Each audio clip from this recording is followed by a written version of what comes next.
తెలుగుదేశం పార్టీకి సంబంధించిన official spokes person Pattabhi అనే వ్యక్తి ఆ రోజు సిట్టింగ్ ముఖ్యమంత్రిగా ఉన్న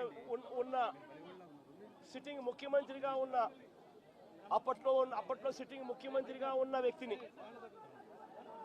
బోసుడీకే అని తిట్టాడు. బోసుడీకే అంటే ఏమిటో తెలుసా? తెలుగుదేశం పార్టీ కార్యాలయంలో తెలుగుదేశం పార్టీ అధికార ప్రతినిధి ముఖ్యమంత్రిని ఆ రోజు అన్న మాట లంజా కొడక అని.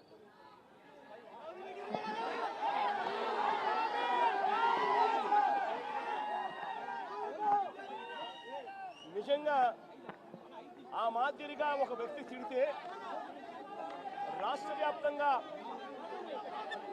ఆ ముఖ్యమంత్రిని ప్రేమించే వాళ్ళు, వైఎస్ఆర్ కాంగ్రెస్ పార్టీని అభిమానించే వాళ్ళు, రాష్ట్ర వ్యాప్తంగా ఉన్న వాళ్ళందరికీ కూడా కడుపు మండదా?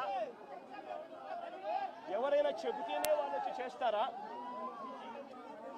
కడుపు మండిన వాళ్ళు ఈ అన్యాయాన్ని చూడాలనుకునే వాళ్ళు, చూడకూడదు అని అనుకునే వాళ్ళు కొంతమంది తెలుగుదేశం పార్టీ ఆఫీస్ దగ్గరికి వెళ్ళి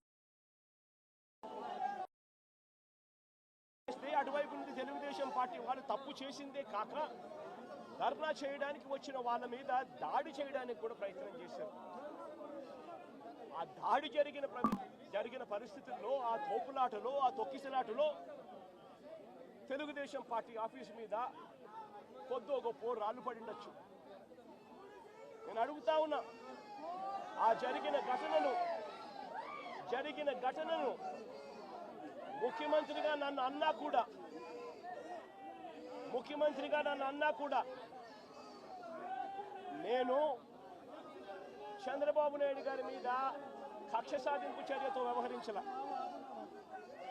రాళ్ళు పడినాయి అని చెప్పి ఎప్పుడైతే తెలిసిందో వెంటనే అటువంటి ఆ ఘటనకు పోయిన వాళ్ళందరినీ కూడా ఎవరెవరు పోయారు అని చెప్పి ఆధారాలు చూసి, అక్కడున్న సీసీ కెమెరాలో, అక్కడున్న ఒక్కొక్క సెల్ ఫోన్ లొకేషన్స్, ఇవన్నీ ఆధారాల మేరకు చూసుకొని ఎవరెవరైతే పోయారో వాళ్ళందరినీ కూడా 41A ఇచ్చి వాళ్ళందరినీ కూడా అరెస్ట్ చూపించి కోర్టులో ప్రొడ్యూస్ చేయడం కూడా జరిగింది.